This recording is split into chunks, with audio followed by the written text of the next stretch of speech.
Hello students, good morning and welcome our channel the learning lab, जहां हम आपके लिए लेकर आए हैं NTPC railway 12th level practice set series, जिसके अंतर्गत प्रत्येक सेट में जीएस के 40 क्वेश्चंस को सॉल्व कराया जाएगा, जिनके अंतर्गत latest current affairs, polity, history, geography, science के सभी प्रकार के क्वेश्चनों को मेंशन किया गया है। यह प्रैक्टिस सीरीज आपकी आने वाली रिवीजन और क्वेश्चंस पैटर्न को समझने में मदद करेगी। अगर आपको हमारा कंटेंट और सीरीज पसंद आता है तो आप अपने फ्रेंड्स जो इसकी प्रिपरेशन कर रहे हैं उनके साथ शेयर कर सकते हैं, और आप चैनल को सब्सक्राइब कर लीजिए, जिससे कि आने वाले वीडियो या क्लासेस का नोटिफिकेशन आपको प्राप्त हो सके। अगर आपको हमें कोई सजेशन देना है तो आप हमें कमेंट बॉक्स में आकर दे सकते हैं। तो चलिए देखते हैं आज का अपना पहला क्वेश्चन। भारत के गणतंत्र दिवस 2025 के संदर्भ में कौन सा कथन गलत है? भारत ने 76वां गणतंत्र दिवस 2025 में मनाया। गणतंत्र दिवस 2025 की थीम स्वर्णिम भारत, विरासत और विकास थी। गणतंत्र दिवस 2025 के मुख्य अतिथि मलेशिया के राष्ट्रपति थे। गणतंत्र दिवस 26 जनवरी 1950 को भारतीय संविधान के अंगीकरण के उपलक्ष्य के रूप में मनाया जाता है। जब भी इस तरह के स्टेटमेंट के क्वेश्चन आएंगे तो आपको सबसे पहले गौर करना है किसके बारे में बात की जा रही है। तो भारत के गणतंत्र दिवस 2025 के बारे में बात की जा रही है, और आपसे पूछा जा रहा है कि कौन सा कथन आपका गलत है। तो सही आंसर होगा ऑप्शन नंबर 3, क्योंकि पूछा गया है कि कौन सा कथन आपका क्या है, गलत है। गणतंत्र दिवस 2025 के मुख्य अतिथि मलेशिया के राष्ट्रपति ना होकर कहाँ के राष्ट्रपति थे? आपके इंडोनेशिया के राष्ट्रपति मुख्य अतिथि 2025 में बने थे। सही आंसर होगा ऑप्शन नंबर 3। मौलिक कर्तव्य का संबंध निम्नलिखित में से किससे है? भारत के नागरिकों से, विदेशियों सहित भारत में रहने वाले सभी लोगों से, विदेशी पर्यटकों से, निम्नलिखित में से किसी से नहीं।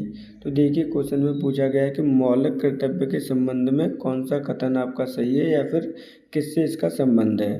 तो सही आंसर होगा ऑप्शन नंबर 1, भारत के नागरिकों से इसका संबंध है। बात कर लेते हैं मौलिक कर्तव्यों की। तो मौलिक कर्तव्य आपके भारतीय संविधान के भाग नंबर 4 के ए में ये आपको दे रखे हैं, जिसमें आर्टिकल नंबर कहाँ पर इनको प्रोवाइड कराया गया है।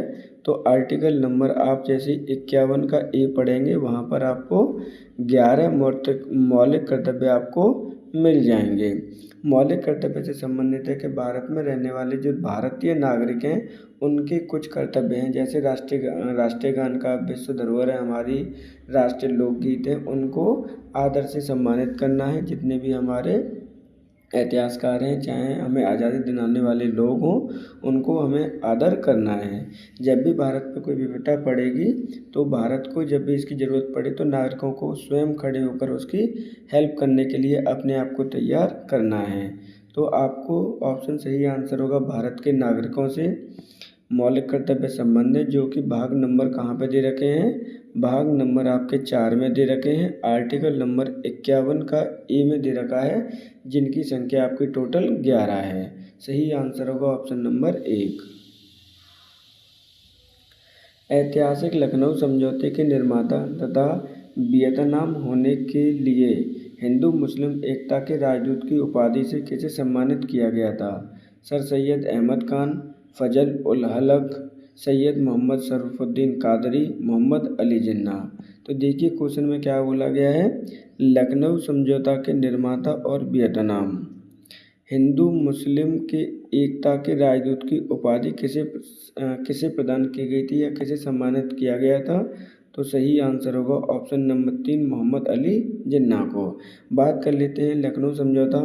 तो लखनऊ समझौता कब हुआ था? तो ये हुआ है 1916 में, जिसमें आपकी सरोजिनी नायडू, कौन थी आपकी? सरोजिनी नायडू ने आपके मोहम्मद अली जिन्ना को इस समझौते का सूत्रधार बताया था। उन्होंने ही इन्हें हिंदू मुस्लिम एकता के राजदूत की उपाधि से सम्मानित किया था। सही आंसर होगा ऑप्शन नंबर 4, मोहम्मद अली जिन्ना। हर्षवर्धन के दरबारी कवि कौन थे? कालिदास, बाणभट्ट, रसखान या फिर तुलसीदास। तो देखिए यहाँ पर क्वेश्चन में पूछा गया है कि हर्षवर्धन के दरबारी कवि कौन थे? तो सही आंसर होगा ऑप्शन नंबर 2, बाणभट्ट हर्षवर्धन के दरबारी कवि थे। तो सही होगा ऑप्शन नंबर 2। अब बात कर लेते हैं राजा हर्षवर्धन की। तो राजा हर्षवर्धन कहाँ के राजा थे? तो ये आपके कन्नौज के राजा थे। कहाँ के थे? कन्नौज के राजा थे आपके। जहाँ पर इनका शासन कब से कब तक चला था? इम्पोर्टेंट क्वेश्चन है, पहले भी कई बार ये आ चुका है। 606 से लेकर आपका 647 तक इनका शासन चला था। बात कर लेते हैं बाणभट्ट की। तो बाणभट्ट के द्वारा कौन सी बुक लिखी गई है, किताब लिखी गई है? तो इनके द्वारा फेमस आपकी लिखी गई है कादम्बरी। याद कर लेना, कई बार ये पहले भी आ चुकी है कि कादम्बरी किसके द्वारा लिखी गई है। तो सही आंसर होगा ऑप्शन नंबर 2, बाणभट्ट के द्वारा लिखी गई है। 6 फरवरी 2025 को किस शहर में राष्ट्रीय कौशल विकास निगम ने अपनी पहली अंतर्राष्ट्रीय अकादमी का उद्घाटन किया है? मुंबई, न्यू दिल्ली, जयपुर या फिर ग्रेटर नोएडा? तो क्वेश्चन को ध्यान से देखिए। यहाँ पर पूछा गया है कि राष्ट्रीय कौशल विकास निगम ने अपनी पहली अंतर्राष्ट्रीय अकादमी का उद्घाटन किया है। कब किया है? 6 फरवरी 2025 को। किस शहर में किया गया है? तो सही आंसर होगा ऑप्शन नंबर 4, ग्रेटर नोएडा में किया है। अब ग्रेटर नोएडा आपका हेडक्वार्टर है एक शहर का, जिसका नाम है गौतम बुद्ध नगर। गौतम बुद्ध नगर कहाँ का शहर है? तो ये उत्तर प्रदेश का आपका शहर है। राष्ट्रीय कौशल विकास निगम किसके अंतर्गत कार्यरत है? तो राष्ट्रीय कौशल विकास एवं उद्यमशीलता मंत्रालय के अंतर्गत कार्यरत है। इस चीज़ को भी आप याद रखना। सही आंसर होगा ऑप्शन नंबर 4, ग्रेटर नोएडा। अक्टूबर 2024 में प्रधानमंत्री नरेंद्र मोदी ने बदावन बंदरगाह की आधारशिला किस शहर में रखी है? नासिक, पालघर, हैदराबाद या फिर बंगलुरु? जब भी आपके बंदरगाह या रेलवे से संबंधित क्वेश्चन होते हैं, मोस्ट इम्पोर्टेंट आपके लिए हो जाते हैं एग्जाम्स के लिए। यहाँ पर बोला गया है कि बदावन बंदरगाह कौन सा बंदरगाह है आपका? बदावन बंदरगाह है, जिनकी आधारशिला आपकी रखी है नरेंद्र मोदी जी के द्वारा। क्वेश्चन में पूछा गया है कि किस शहर में रखी गई है? तो सही आंसर होगा ऑप्शन नंबर 2, पालघर शहर में आपकी रखी गई है। पालघर एक आपका ज़िला है। किसका ज़िला है ये? तो ये महाराष्ट्र का ज़िला है। इस चीज़ को भी आप याद रखना। अब बात कर लेते हैं अपने बदावन बंदरगाह के बारे में। तो बदावन बंदरगाह जैसे मान के चलिए कि हमारे यहाँ पे 12 मेन पोर्ट्स हैं। क्या हैं आपके? 12 मेन पोर्ट्स हैं। अब ये जो बनेगा पोर्ट बदावन बंदरगाह, ये 13th होगा आपका। कौन सा होगा? 13th होगा मेन पोर्ट्स में। इस चीज़ को भी आप याद रखेंगे। सही होगा ऑप्शन नंबर 2, पालघर में इसे बनाने की आधारशिला रखी है मोदी जी के द्वारा। संगमरमर चट्टानों को किस श्रेणी में आते हैं? आग्नेय चट्टानें, कायांतरित चट्टानें, अपसादी चट्टानें या इनमें से कोई नहीं? तो जो आपकी संगमरमर की चट्टानें होती है किस श्रेणी में आती हैं? तो सही आंसर होगा ऑप्शन नंबर 2, कायांतरित चट्टान के अंतर्गत ये आती हैं। अब कायांतरित चट्टानें क्या होती हैं? ऐसी चट्टानें जो आग्नेय चट्टान या अपसादी चट्टानों में कुछ परिवर्तन के बाद बनती हैं, कायांतरित चट्टानें कहलाती हैं। अब जैसे आपकी संगमरमर है, संगमरमर आपकी किले से बनती है। जब ये कायांतरित हो जाती है अपसादी चट्टानों से, उसके बाद में इस चट्टान का निर्माण होता है। इसलिए इस चट्टान को क्या कहते हैं? कायांतरित चट्टान कहते हैं। सही ऑप्शन नंबर होगा आपका 2। निम्नलिखित में से किसके मध्य स्नैप्स अंतराल स्थित होता है? 2 तंत्रिका कोशिका के मध्य, मस्तिष्क और मेरुरज्जु के बीच, 2 गुर्दों के मध्य या इनमें से कोई नहीं? तो देखिए यहाँ पे क्या बोला गया है कि आपका स्नैप्स अंतराल कहाँ पर होता है। इसे आप इंग्लिश में भी अगर लर्न कर सके तो लर्न कर लेना। इसे हम स्नैप्स गैप कहते हैं। क्या कहते हैं? गैप्स कहते हैं। आपके किनके मध्य होता है ये पूछा गया है। तो सही आंसर होगा 2 तंत्रिका कोशिका के मध्य होता है।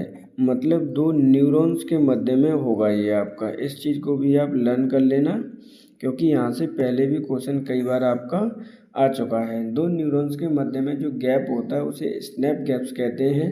सही आंसर होगा ऑप्शन नंबर 1। कौन से अंग पर उंगली के समान उभरी हुई संरचनाएं होती हैं, जिन्हें दीर्घ रूम अथवा रसांकुर कहते हैं? बड़ी आंत, मूत्राशय, छोटी आंत या फिर पेट। तो देखिए यहाँ पर क्या बोला गया है कि कौन सा अंग है जिसमें उंगली के समान उभरी हुई संरचनाएं होती हैं जिन्हें हम दीर्घ रूम या फिर रसांकुर कहते हैं। सही आंसर होगा ऑप्शन नंबर 3, आपका छोटी आंत इसे कहते हैं। अब छोटी आंत के बारे में जान लीजिए। छोटी आंत में जो भी आपका फूड होता है वो सबसे ज़्यादा आपका अवशोषण होता है, यानी एब्जॉर्बेशन सबसे ज़्यादा यहीं पर होता है। तो एक इसका एक अंग होता है जिसे हम बिल्ली कहते हैं। क्या कहते हैं? बिल्ली कहते हैं। जब भी आपसे क्वेश्चन पूछा जाए कि बिल्ली कहाँ पे पाई जाती है, तो ये छोटी आंत में पाई जाती है। ये आपकी बहुत बड़ा एरिया क्रिएट करती है। क्या करती है? एरिया क्रिएट करती है, जिससे कि आपका फूड ज़्यादा से ज़्यादा अवशोषण हो सके, एब्जॉर्ब हो सके, जिससे कि फूड को डाइजेस्ट किया जा सके। तो जो बिल्ली होता है, इसी की जो आकृति होती है वो दीर्घ या रसांकुर के आकार की होती है। सही आंसर होगा ऑप्शन नंबर 3, छोटी आंत। निम्नलिखित में से एक सदिश मात्रा नहीं है: त्वरण, विद्युत धारा, बल या संवेग। तो देखिए यहाँ पे जब भी इस तरह के क्वेश्चन पूछे जाते हैं तो आपको स्टेटमेंट को देखना बहुत कंपलसरी है। कौन एक क्या है आपकी सदिश मात्रा नहीं है। तो डायरेक्टली आपसे पूछा गया है कि ऐसा है जो आपकी अदिश राशि कौन सी है, ये पूछा गया है। अदिश राशि किसे कहते हैं? जिसकी कोई भी डायरेक्शन नहीं होती। अदिश राशि में क्या होगा? ओनली आपकी क्वांटिटी होगी। क्या होगी? आपकी क्वांटिटी होगी, लेकिन कोई भी डायरेक्शन की बात इसमें नहीं की जाती है। इस चीज़ को भी आप याद रखना। डायरेक्शन नहीं होगी, ओनली क्वांटिटी होगी, परिमाण होगा। तो बात करते हैं कौन सी अदिश राशि है यहाँ पर: त्वरण, विद्युत धारा, बल या संवेग। तो सही आंसर होगा ऑप्शन नंबर आपका 2, विद्युत धारा। बात कर लेते हैं त्वरण की। तो त्वरण की एमएसआई यूनिट क्या होती है? तो मीटर पर सेकंड स्क्वायर होती है। बल की होती है आपके न्यूटन, क्योंकि यहाँ से क्वेश्चन पहले भी आ चुके हैं और आने की संभावना भी होगी। और आपका संवेग क्या होता है? तो इसे भी हम मीटर पर सेकंड ही होगा आपका। विद्युत धारा का जो मात्रक होता है उसे हम क्या कहते हैं? एम्पियर विद्युत धारा का आपका मात्रक है। इसको भी आप याद कर लेना। सही आंसर होगा आपका ऑप्शन नंबर 2, विद्युत धारा आपकी एक अदिश राशि है। निम्नलिखित में से भारत के किस राज्य ने गुटखा और तंबाकू युक्त पान मसाला पर फरवरी 2025 में पूर्णतः प्रतिबंध लगा दिया है? इस तरह के क्वेश्चन रेलवे में अक्सर करके पूछे जाते हैं, जो भी चीज़ भारत में पहली बार हो रही होती है। तो यहाँ पे पूछा गया है कि भारत के किस राज्य ने गुटखा और तंबाकू पर पूर्णतः प्रतिबंध लगा दिया है। तो देखिए यहाँ पर बिल्कुल ही गुटखा नहीं बेचा जाएगा। बिहार, झारखंड, उड़ीसा या तेलंगाना। तो ये कारनामा किया है ऑप्शन नंबर 2, झारखंड ने। जबकि जो आपका बिहार राज्य है वहाँ पर जो आपकी वाइन होती है, शराब होती है, पूर्णतः प्रतिबंध है। इस चीज़ को याद रखना। अब गुटखा और तंबाकू युक्त पान मसाले पर प्रतिबंध लगाने का कारण क्या है? तो जो आपकी आने वाली जनरेशन है उसको सुरक्षित रखना, लोगों को कैंसर या उनके जो शारीरिक बॉडी है या फिर शारीरिक क्षमता है उसको इनक्रीज करना, कैंसर से उसको आने वाली पीढ़ी को बचाना। सही आंसर होगा ऑप्शन नंबर 2, झारखंड। वाहनों को सुरक्षित मोड़ लेने के लिए आवश्यक केंद्रीय बल प्रदान करने हेतु किसी घुमावदार सड़क के बाहरी किनारे को आंतरिक किनारे से ऊपर करने की प्रक्रिया को क्या कहा जाता है? बैंकिंग ऑफ रोड्स, सड़क की कार्निंग, सड़क को ऊंचा करना या सड़क की टेम्परिंग। तो देखिए फिर से, जब एक सुरक्षित मोड़ लेने के लिए केंद्रीय बल प्रदान करने हेतु कौन सा बल है आपका? केंद्रीय बल है। सड़क के बाहरी किनारे को आंतरिक किनारे के ऊपर करने की प्रक्रिया को क्या कहा जाता है? तो सही आंसर होगा option number 1, banking of roads. अब बात कर लेते हैं कि केंद्रीय बल क्या होता है, सेंट्रीपिटल फोर्स क्या होता है। तो वो बल जो किसी को भी हम घुमाते हैं, सेंटर की ओर लगने वाला बल आपका केंद्रीय बल कहलाता है। सही आंसर होगा option number 1। C plus plus क्या है? एक ऑपरेटिंग सिस्टम, एक प्रोग्रामिंग लैंग्वेज, एक सॉफ्टवेयर या इनमें से कोई नहीं। तो यहाँ पर ये कंप्यूटर से क्वेश्चन संबंधित है आपका। ऑप्शन सही आंसर होगा ऑप्शन नंबर 1, यह एक प्रोग्रामिंग लैंग्वेज है। समभारिक क्या होते हैं? ऐसे तत्व जिनकी परमाणु संख्या समान होती है लेकिन द्रव्यमान संख्या भिन्न होती है। ऐसे तत्व जिनकी परमाणु संख्या भिन्न होती है लेकिन द्रव्यमान संख्या समान होती है। ऐसे तत्व जिनकी परमाणु संख्या भिन्न और द्रव्यमान संख्या समान होती है। ऐसे तत्व जिनकी परमाणु संख्या समान होती है और द्रव्यमान संख्या भी समान होती है। तो यहाँ पर आपसे पूछा गया है कि समभारिक किसे कहते हैं? तो समभारिक को आप क्या कहते हैं? आइसोबार कहते हैं। क्या कहते हैं? आइसोबार कहते हैं। आपने 12th क्लास में साइंस में भी पढ़ा होगा, 9th क्लास में भी पढ़ते आए होंगे, केमिस्ट्री का टॉपिक है आपका।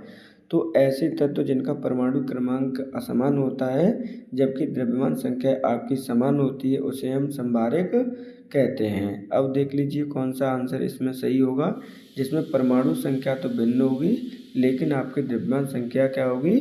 समान होगी। तो सही आंसर होगा ऑप्शन नंबर 2। अब देखिए जैसे आपका एग्जाम्पल देख लीजिए, जैसे एक आपका आर्गन होता है और कैल्शियम होता है जिनका परमाणु भार कितना होता है? 40 होता है लेकिन परमाणु क्रमांक आपका 18 और 20 होगा। तो जहाँ पर आपकी द्रव्यमान संख्या समान होती है वहाँ पर ये क्या बनते हैं? आपके समभारिक बनते हैं। सही होगा ऑप्शन नंबर 2। क्योटो प्रोटोकॉल किस वर्ष अमल में लाया गया? 2004, 2005, 2006 या 2007? इम्पोर्टेंट है, यहाँ से पहले भी क्वेश्चन आपका पूछा गया है। तो सही आंसर होगा इसे कब लेकर आया गया था अमल में? क्योटो प्रोटोकॉल है आपका जिसे अमल में लाया गया 16 फरवरी 2005 को। सही होगा ऑप्शन नंबर आपका 2। तो क्या याद रखेंगे यहाँ पर? 16 फरवरी के दिन इसको अमल में लाया गया है 2005 में। अब बात करते हैं क्योटो प्रोटोकॉल की। तो क्योटो प्रोटोकॉल सबसे पहले कहाँ पर आपको अप्लाई किया था या अधिनियम बनाया था? एक अंतर्राष्ट्रीय संधि की थी। तो ये संधि की है आपकी 11 दिसंबर 1997 को।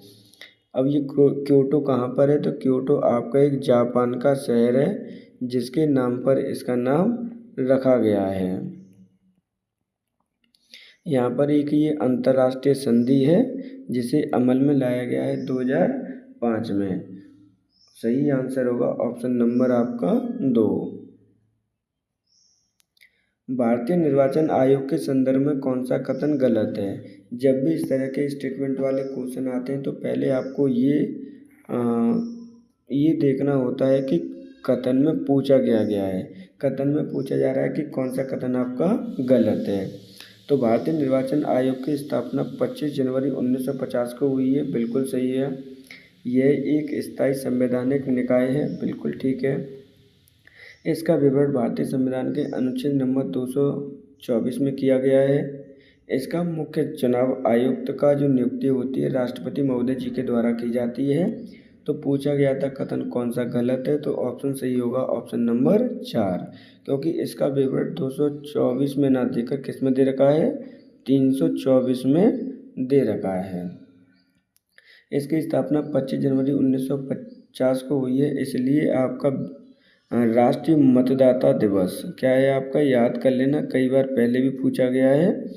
राष्ट्रीय मतदाता दिवस कब मनाते हैं? तो हम 25 जनवरी को ही राष्ट्रीय मतदाता दिवस मनाते हैं। ये चीज़ भी आप याद रखना। सही आंसर होगा ऑप्शन नंबर 3। इसका विवरण भारतीय संविधान के अनुच्छेद नंबर 224 ना होकर 324 में दिया गया है। मलेरिया फैलाने वाले रोगाणु की खोज किसने की थी? Christian Barnard, Charles Louis Alphonse Laveran, Dmitri Ivanovsky, Martin William Beijerinck. तो देखिए यहाँ पे पूछा गया कि मलेरिया को फैलाने वाले रोगाणु की खोज किसने की है? तो सही आंसर होगा आपका लेवरिन, यानी ऑप्शन नंबर 2। इसकी खोज करने के लिए लेवरिन को 1907 में नोबेल पुरस्कार भी प्रदान किया गया था। ये चीज़ भी आप इसमें लर्न कर लेना। सही आंसर होगा ऑप्शन नंबर आपका 2। बात कर लेते हैं कि ये किस देश से आते हैं। तो ये इनका जो देश है वो फ्रांस है। क्या है आपका? फ्रांस के थे। इसको भी आप थोड़ा सा अगर रिकॉल कर सके तो कर लेना। सही आंसर है ऑप्शन नंबर 2। निम्नलिखित में से कौन सम्मिलित नहीं है? अमजद अली खान तबला, उस्ताद बिस्मिल्लाह खां शहनाई, हेमा मालिनी भरतनाट्यम, शंभू महाराज कथक। तो देखिए यहाँ पर क्वेश्चन पूछा गया कि कौन आपका सम्मिलित नहीं है। तो सही आंसर होगा ऑप्शन नंबर 1 अमजद अली खान। अमजद अली खान आपके तबला वादक ना होकर क्या हैं, आपके एक संगीतकार हैं जो क्या बजाते हैं, सरोद बजाते हैं, यानी क्या हैं, आपके सरोद वादक हैं। इस चीज़ को आप लर्न रखना।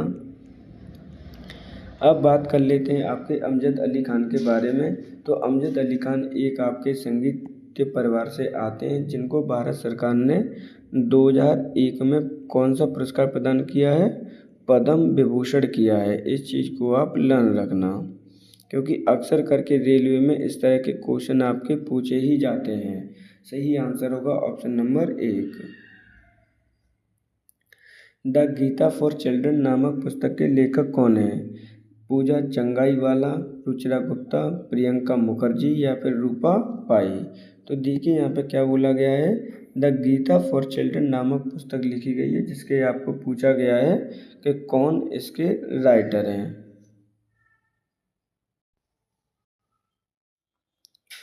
द गीता फॉर चिल्ड्रन नामक पुस्तक के लेखिका कौन है? पूजा चंगाईवाला, रुचिरा गुप्ता, प्रियंका मुखर्जी, रूपा पाई। तो क्वेश्चन को ध्यान से समझना है आपको। यहाँ पर आपसे पूछा गया है द गीता फॉर चिल्ड्रन नामक पुस्तक की लेखिका कौन है। तो देखिए जब भी इस तरह के क्वेश्चन आएंगे तो आपको ये देखना जरूरी है कि यहाँ पर लेखिका लिखा हुआ है या लेखक लिखा हुआ है। जब भी आपका लेखिका लिखा हुआ है इसका मतलब है जो भी मेल पर्सन इसमें आएंगे वो तो ऑटोमेटिकली हट ही जाएंगे, लेकिन इस ऑप्शन में नहीं दे रखे हैं। पूछा गया है the book of Gita for children book किसके लेखक हैं? रूपा पाई के द्वारा ये पुस्तक लिखी गई है। इस पुस्तक में किसके बारे में बताया गया है?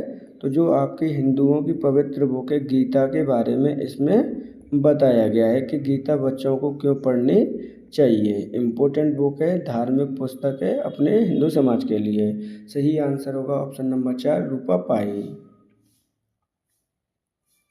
अंतर्राष्ट्रीय कृत्रिम बुद्धिमत्ता एक्शन शिखर सम्मेलन 2025 का आयोजन किस शहर में किया गया? नई दिल्ली, पेरिस, टोक्यो या फिर New York.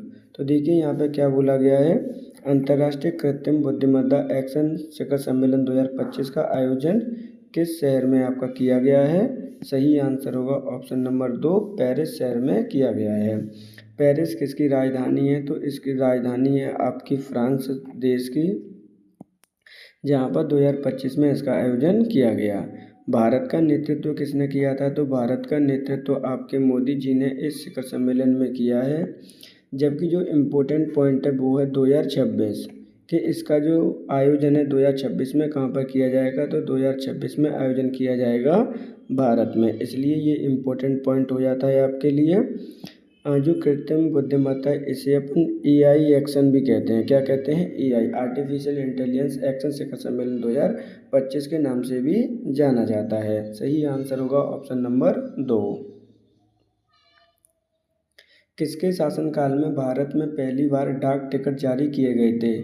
Lord Mayo, Lord Dalhousie, Lord Ripon, Lord William Bentinck. तो देखना यहाँ पे क्या बोला गया है कि कौन से गवर्नर जनरल के शासनकाल में डाक टिकट जारी किए गए हैं। तो सही आंसर होगा ऑप्शन नंबर 2 लॉर्ड डलहौजी के शासनकाल में डाक टिकट जारी किए गए हैं। अब बात कर लेते हैं अदर गवर्नर जनरल की। तो बात करते हैं लॉर्ड मेयोई की। तो लॉर्ड मेयोई के समय में आपके 1871 में भारत में पहली बार आपकी जनगणना की गई थी। इस चीज़ को भी आप याद रखेंगे। फर्स्ट टाइम जनगणना आपकी कब से प्रारंभ हुई है? तो 1871 से स्टार्ट हुई है, जो कि 10 साल बाद की जाती है। दूसरा व्यक्ति है लॉर्ड रिपन। लॉर्ड रिपन के शासनकाल में ही 1881 में आपकी जनगणना रेगुलर बेसिस पे स्टार्ट हुई है कि हम प्रत्येक 10 साल बाद आपकी जनगणना कराएंगे, जिसे हम सेंसस कहते हैं। दूसरा जो लॉर्ड रिपन का शासनकाल हमें याद दिलाता है या फिर जाना जाता है, वो जाना जाता है पंचायती राज सिस्टम के लिए। पंचायती राज सिस्टम के पिता कहे जाते हैं आपके लॉर्ड रिपन। इस चीज़ को भी आप याद रखना। तीसरे व्यक्ति हैं लॉर्ड विलियम बेंटिंग। तो इन्हें जाना जाता है सती प्रथा को बैन करने के लिए। किसको बैन करने के लिए? सती प्रथा को बैन करने के लिए। सही आंसर होगा option number 2 Lord Dalhousie. My passage from India पुस्तक किसने लिखी है? रूडयार्ड किपलिंग, नीरज चंद्र मोदी, अमिताभ घोष, इस्माइल मर्चेंट। तो माई पैसेज फ्रॉम इंडिया पुस्तक के लेखक कौन है? तो ऑप्शन सही होगा ऑप्शन नंबर 4, आपकी मर्चेंट इस्माइल के द्वारा ये पुस्तक लिखी गई है। इस्माइल मर्चेंट के द्वारा ये पुस्तक लिखी गई है। बात करते हैं इस पुस्तक के बारे में। तो इस पुस्तक में इनकी इंडिया की जो जर्नी रही है उसके बारे में इसमें लिखा गया है, यानी ये एक यात्रा वृत्तांत है। सही आंसर होगा option number 4, Ismail Merchant. Lorenz Hiltner को इस शब्द को करने वाले पहले वैज्ञानिक के रूप में मान्यता प्राप्त है। बायोस्फीयर, इकोस्फीयर, राइजोस्फीयर या फिर ट्रोपोस्फीयर। तो जो लॉरेंस हिल्टनर हैं आपके, एक पहले वैज्ञानिक थे जिन्होंने इस शब्द के लिए मान्यता प्रदान की गई है। ऑप्शन नंबर हो जाएगा सही 3, राइजोस्फीयर। यहाँ पर आप ओ की मात्रा लगा लेना। ऑप्शन नंबर सही है आंसर आपका राइजोस्फीयर। अब राइजोस्फीयर का मतलब क्या होता है? तो राइजोस्फीयर का मतलब एक ऐसी फलीदार जड़ों के तुरंत समीप होता है, यानी ऐसी ज़मीन से होता है। इसका मतलब जहाँ पर आपकी फलीदार दाल उगाई जाती हैं। क्या उगाई जाती हैं? आपकी फलीदार दाल उगाई जाती हैं। तो वहाँ पर जो बैक्टीरिया वगैरह होते हैं ईजिली आपके उगाते हैं बैक्टीरिया, और उसको क्या बना देते हैं? उर्वरक शक्ति प्रदान करते हैं, जिससे कि आपके जो दाल वगैरह हैं ईजिली बढ़ सकें। सही आंसर होगा ऑप्शन नंबर 3। शर्करा में दिए गए रूपों में से निम्नलिखित में से कौन सा सबसे कम मीठा है? माल्टोज, सुक्रोज, फ्रुक्टोज या फिर ग्लूकोज। तो देखिए यहाँ पर शर्करा के विभिन्न रूप दे रखे हैं आपको। सबसे पूछा गया है इनमें से कौन सा सबसे कम मीठा है। ध्यान रखना, जब भी इस तरह के क्वेश्चन आपसे पूछे जा रहे हैं तो क्वेश्चन का पैटर्न समझना बहुत इंपॉर्टेंट है। पूछा गया है कि सबसे कम मीठा कौन सी शर्करा है, तो सही आंसर होगा ऑप्शन नंबर 4। सबसे कम मीठी शर्करा है वो है आपकी ग्लूकोज, यानी क्या है? मिनिमम है। जबकि सबसे मीठी कौन सी है? तो वो फ्रक्टोज होती है, यानी मैक्सिमम मीठी होती है। फ्रक्टोज कितनी मीठी होती है कंपेरेटिवली आपके ग्लूकोज से? तो 1.7 टाइम्स मीठी होती है। जबकि आपकी ग्लूकोज कितना मीठा होता है? तो 0.74 आपका मीठा होता है। सही आंसर होगा ऑप्शन नंबर 4। अपने जीवन के डीएनए संस्करण को होस्ट सेल डीएनए में डालने के लिए एचआईवी के एंजाइम को क्या कहा जाता है?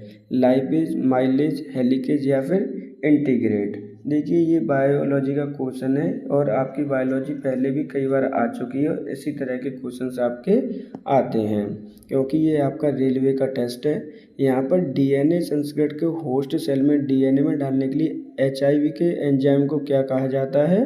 तो सही आंसर होगा ऑप्शन नंबर 4, इसे हम इंटीग्रेट कहते हैं। सही होगा ऑप्शन नंबर 4। निम्नलिखित में से कौन सा लोक नृत्य पारंपरिक रूप से 9 दिवसीय हिंदू त्योहार नवरात्रि के दौरान किया जाता है? रास, गरबा, भांगड़ा या फिर कथकली। तो देखिए यहाँ पर इस तरह के क्वेश्चन जब भी आए स्टेटमेंट में आपको वो पोर्शन फाइंड करना है जिससे कि आप इजीली लगा सकें। तो यहाँ क्या कह रहे हैं? 9 दिवसीय हिंदू त्योहार नवरात्रि के दौरान किया जाता है और ये क्या है? आपका लोक नृत्य पारंपरिक रूप है। तो सही आंसर होगा ऑप्शन नंबर 2, गरबा किया जाता है आपके नवरात्रियों के दौरान। और गरबा कहाँ पर किया जाता है, कहाँ फेमस है? तो ये गुजरात राज्य का लोक नृत्य फेमस है। जबकि आपका रास कब किया जाता है? तो रास किया जाता है सावन के महीने में, यानी जो नेक्स्ट मंथ आने वाला है उस महीने में किया जाता है रास, और ये मथुरा क्षेत्र में किया जाता है। इस चीज़ को भी आप याद रखेंगे। दूसरा है आपका भांगड़ा। भांगड़ा आपके पंजाब में किया जाता है और कथकली आपकी केरल में की जाती है। तो सही आंसर होगा ऑप्शन नंबर 2, गरबा किया जाता है हिंदू 9 दिवसीय त्यौहार नवरात्रि के दौरान पर। निम्नलिखित में से किस निकाय की स्थापना 12 जुलाई 1982 में हुई थी? राष्ट्रीय मानवाधिकार आयोग, नाबार्ड, भारत का योजना आयोग या भारतीय वन्यजीव संस्थान। तो देखिए यहाँ पे पूछा गया है कि किस निकाय की स्थापना 12 जुलाई 1982 को हुई थी? तो सही आंसर होगा ऑप्शन नंबर 2। नाबार्ड की स्थापना आपकी 12 जुलाई 1982 को हुई है। अब बात करते हैं कि नाबार्ड का फुल फॉर्म क्या होता है, क्योंकि कई बार ये पूछी भी गई है।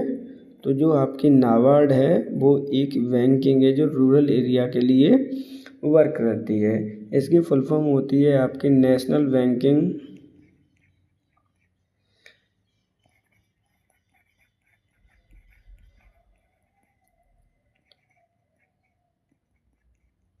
For agriculture and rural development. क्या है आपकी?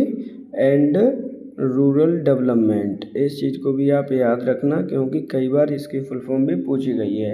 अर्थात जितना भी आपका रूरल एरिया होता है वहाँ पर एग्रीकल्चर करने के लिए स्थायी इंफ्रास्ट्रक्चर जनरेट करने के लिए नाबार्ड बैंक आपकी लोन प्रोवाइड कराती है, जिसकी स्थापना 12 जुलाई 1982 को हुई है।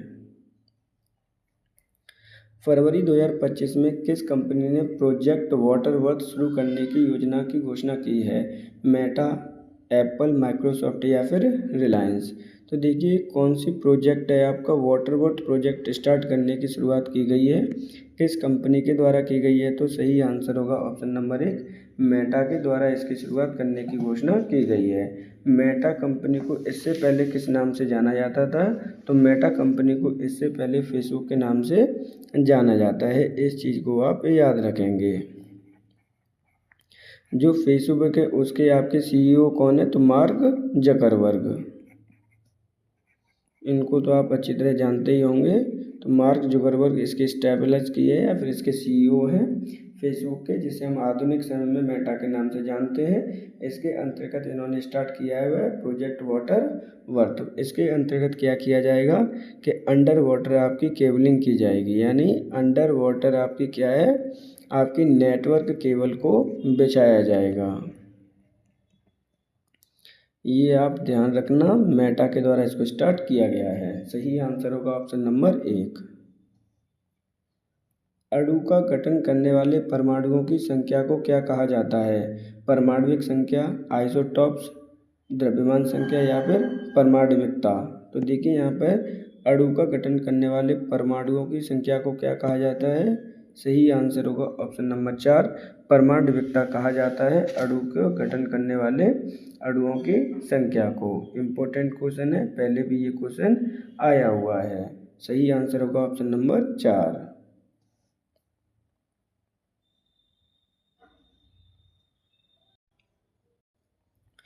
किस मुगल सम्राट को अंग्रेजों ने रंगून भेज दिया था? बहादुर शाह जफर, बहादुर शाह प्रथम, बहादुर शाह तृतीय, बहादुर शाह अहमद शाह।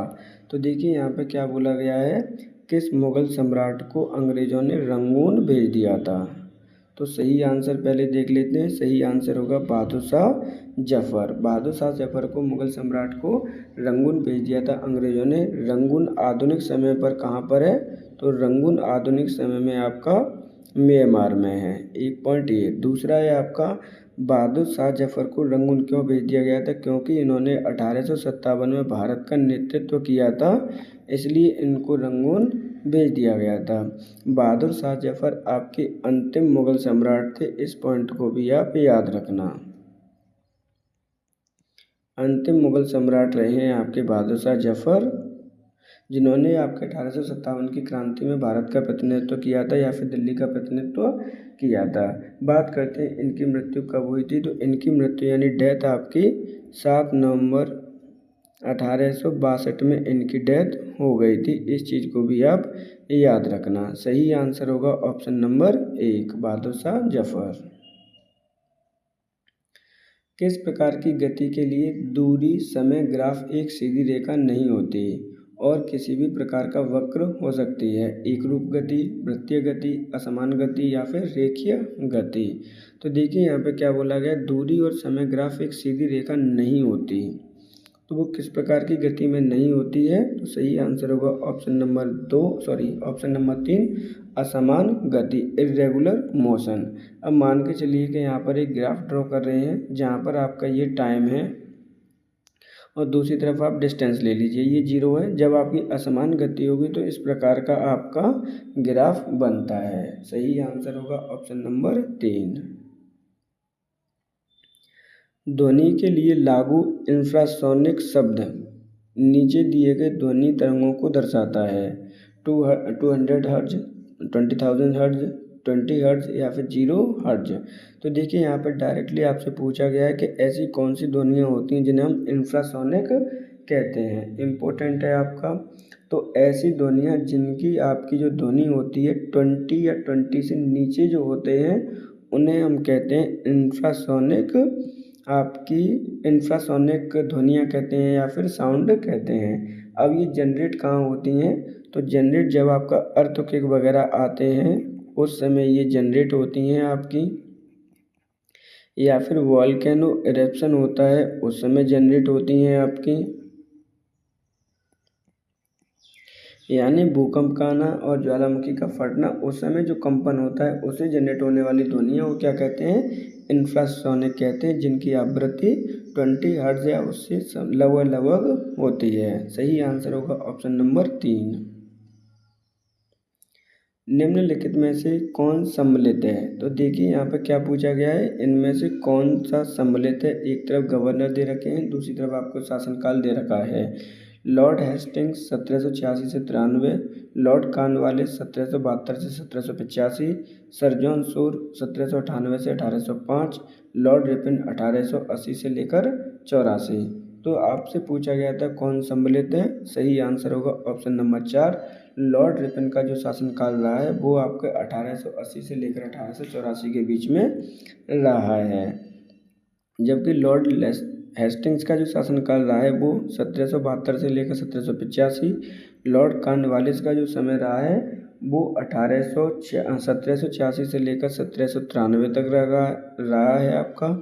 सर जॉन जो शोर थे इनका शासनकाल कब से कब तक रखा है? तो इनका शासन रहा है आपका 1793 ईस्वी से लेकर 1805 तक। इस चीज़ को भी आप याद रखना। तो कितना है आपका 1798 से ना होकर 1793 से लेकर 1798 है, सॉरी कितना है 1798। तो सही आंसर होगा ऑप्शन नंबर 4। लॉर्ड रिपन का शासनकाल 1880 से लेकर 1884 ईस्वी के बीच रहा है। आर्थिक सर्वेक्षण 2025-26 के अनुसार आपका कुल खरीफ खाद्यान्न, देखिए यहाँ पर टोटल है आपका कुल खरीफ खाद्यान्न उत्पादन रिकॉर्ड का अनुमान रखा गया है 164.75 million tonne, 165.75 million tonne, 170.750 million tonne या इनमें से कोई नहीं। तो देखिए यहाँ पर क्या है आपके जो कुल खरीफ खाद्यान्न है, क्या है आपका खरीफ खाद्यान्न है, उसका अनुमान कितना है लगाया गया है? तो सही आंसर होगा 164.75 मिलियन टन अनुमान रखा गया है खरीफ फसल के लिए। अब खरीफ फसल कब बोई जाती है, कब काटी जाती है? तो खरीफ फसल आपकी बोई जाती है ऑप्शन सही आंसर होगा ऑप्शन नंबर 1। इसको कब आपका बोई जाती है? तो ये आपके जुलाई और अगस्त के फर्स्ट वीक में बोई जाती है, जबकि काट ली जाती है जी अक्टूबर और नवंबर के बीच में, यानी अक्टूबर के एंड में नवंबर के स्टार्टिंग में काट ली जाती है। एग्जाम्पल देख लीजिए, तो एग्जाम्पल में आपका सबसे बेस्ट जो एग्जाम्पल है वो आपका मक्का है, दूसरा आपका राइस है यानी जो चावल होते हैं वो भी है, और नंबर तीसरा है आपका बाजरा। इन सबको आपको याद रखना है। खरीफ खाद्यान्न का टोटल उत्पादन का रिकॉर्ड रखा गया है 164.75 मिलियन टन। केंद्रीय बजट 2025-26 के अंतर्गत प्रधानमंत्री धन धान्य कृषि योजना के अंतर्गत कितने जिलों को शामिल किया जाएगा? 100, 150, 175 या फिर 200? तो देखिए हाल ही में आपके केंद्रीय बजट 2025-26 के अंतर्गत निर्मला सीतारमन जी ने एक योजना को अनाउंस किया है, प्रधानमंत्री धन धान्य कृषि योजना। इसके अंतर्गत कितने जिलों को शामिल किया जाएगा, ये क्वेश्चन पूछा गया है। सही आंसर होगा ऑप्शन नंबर 1, 100 जिलों को इसमें सम्मिलित किया जाएगा। अब वो कौन से प्रकार के ज़िले होंगे जिन्हें इसमें सम्मिलित किया जाएगा? तो ऐसे ज़िले जहाँ पर आपकी लो प्रोडक्टिविटी है यानी कृषि आपकी कम होती है। दूसरे ऐसे ज़िले जहाँ पर आपकी लो रेनफॉल होता है अर्थात बारिश बहुत कम होती है, ऐसे आपके ज़िले सम्मिलित किए जाएंगे। जहाँ पर आपका उद्देश्य क्या है, मोटिव क्या है? तो मोटिव है आपका एग्रीकल्चर को इंक्रीज़ करना। क्या है आपका? एग्रीकल्चर एक्टिविटीज़ को वहाँ पर आपका इम्प्रूव करना है। अब इससे कितने किसान लोगों को मदद मिलेगी? तो लगभग आपके 1.7 करोड़ किसान भाइयों को इससे मदद मिलेगी। तो सही आंसर होगा ऑप्शन नंबर आपका 100 जिलों को इसमें शामिल किया जाएगा। अधिकार प्रेक्षा शब्द का शाब्दिक अर्थ क्या है? परमादेश, वर्जित करना, किस अधिकार से, या इनमें से कोई नहीं। तो आपका जो अधिकार प्रेक्षा शब्द है ये संविधान में आपको दे रखा है। जब आप पॉलिटी पढ़ते हैं तब आपके जो रिट्स आती हैं 5 उसमें से आपका एक है। तो ये इसका अर्थ होता है किस अधिकार से। अब समझ लीजिए, मान के चलिए कि कोई कांस्टेबल है आपका और वो आपको गिरफ्तार करने के लिए आ रहा है, जबकि इसे वो आपका गिरफ्तार करने का मान के चलते हैं कि अधिकार नहीं है। जबकि अधिकार किसे है कि इंस्पेक्टर ही आपको गिरफ्तार कर सकता है। तो इस केस में आप इनसे पूछ सकते हैं कि आपको कौन सा अधिकार है जो आप मुझे गिरफ्तार करने आए हैं। यानी जब एक पोस्ट में किसी के खिलाफ कोई अधिकार नहीं होता, जब वो अधिकार उस पर अलाउड करता है दूसरे व्यक्ति के लिए, तो हम इस रिट को कहते हैं किस अधिकार से। यानी ये किस प्रकार की रिट है आपकी? ये रिट का प्रकार है। ये मौलिक अधिकारों में आपको दे रखी हैं। तो सही आंसर होगा ऑप्शन नंबर आपका 3। भारतीय रिजर्व बैंक की स्थापना किस अधिनियम के तहत हुई थी? भारतीय रिजर्व बैंक अधिनियम 1925, भारतीय रिजर्व बैंक अधिनियम 1934, भारतीय रिजर्व बैंक अधिनियम 1949, या उपरोक्त में से कोई नहीं। तो देखिए, जब भी आप रिजर्व बैंक के बारे में समझते हैं तो इसे हम सेंट्रल बैंक भी कहते हैं। इसकी जो स्थापना हुई है किस अधिनियम के कारण हुई है, किस अधिनियम के तहत हुई है? तो सही आंसर होगा ऑप्शन नंबर 2, भारतीय रिजर्व बैंक अधिनियम 1934 के तहत इसकी स्थापना हुई है। अब इसकी स्थापना हुई कब होती? तो 1 अप्रैल 1935 को इसकी स्थापना हुई है। जबकि भारतीय रिजर्व बैंक अधिनियम 1949 में इसका क्या हुआ है? नेशनलाइजेशन हुआ था, राष्ट्रीयकरण हुआ था। क्या हुआ है? नेशनलाइजेशन इसका हुआ था आपका 1949 में। इस चीज़ को भी आप याद रखेंगे। तो सही आंसर होगा ऑप्शन नंबर 2, भारतीय रिजर्व बैंक अधिनियम 1934 के तहत भारतीय रिजर्व बैंक की स्थापना की गई। उत्तर भारत का पहला डीएनए बैंक कहाँ बनाया जा रहा है? बनारस हिंदू विश्वविद्यालय, अलीगढ़ मुस्लिम विश्वविद्यालय, इलाहाबाद विश्वविद्यालय, या डॉक्टर भीमराव अंबेडकर विश्वविद्यालय लखनऊ। तो उत्तर भारत का पहला मानव डीएनए बैंक कहाँ बनाया जा रहा है? तो सही आंसर होगा ऑप्शन नंबर 1, बनारस हिंदू विश्वविद्यालय में पहला डीएनए बनाया जा रहा है। लेकिन कहाँ का?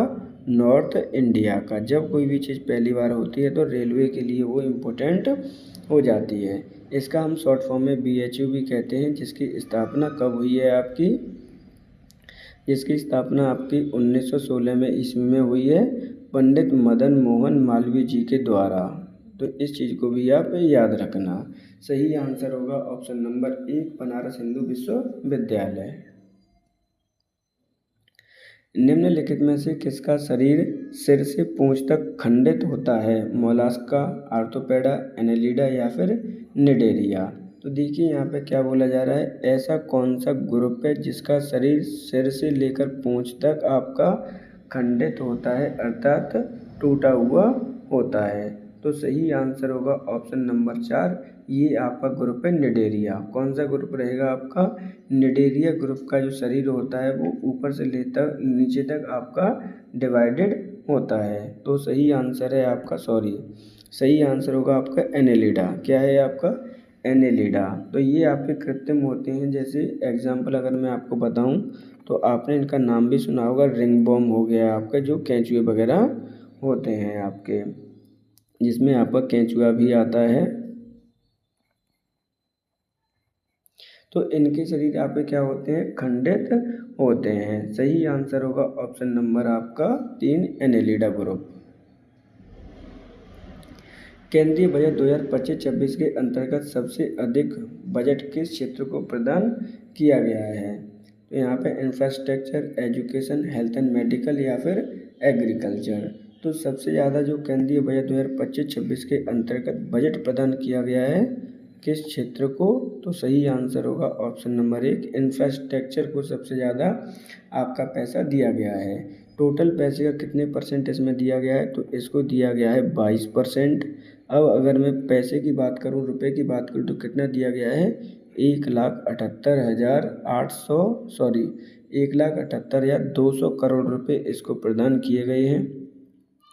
जबकि एजुकेशन को कितना प्रदान किया गया है? तो एजुकेशन को किया गया है 13%। हेल्थ एंड मेडिकल को कितना किया गया है? तो वो किया गया है मात्र 6%। और एग्रीकल्चर को कितना प्रदान किया गया है? तो एग्रीकल्चर को प्रदान किया गया है 11%। ये एक एक पॉइंट आपको याद रखने हैं। और इस तरह से आज की प्रैक्टिस सेट के 40 क्वेश्चन हमारे सॉल्व हमने किए हैं। अगर आपको हमारा कंटेंट पसंद आता है तो आप वीडियो को लाइक और चैनल को सब्सक्राइब जरूर करें, जिससे कि आने वाले वीडियो का नोटिफिकेशन आपको प्राप्त हो सके। और अगर आपको कोई हमें सजेशन देना है तो आप हमें कमेंट बॉक्स में अपना सजेशन दे सकते हैं। तो आज की क्लास यहीं पर आपका अंतिम क्वेश्चन है। Thank you for today.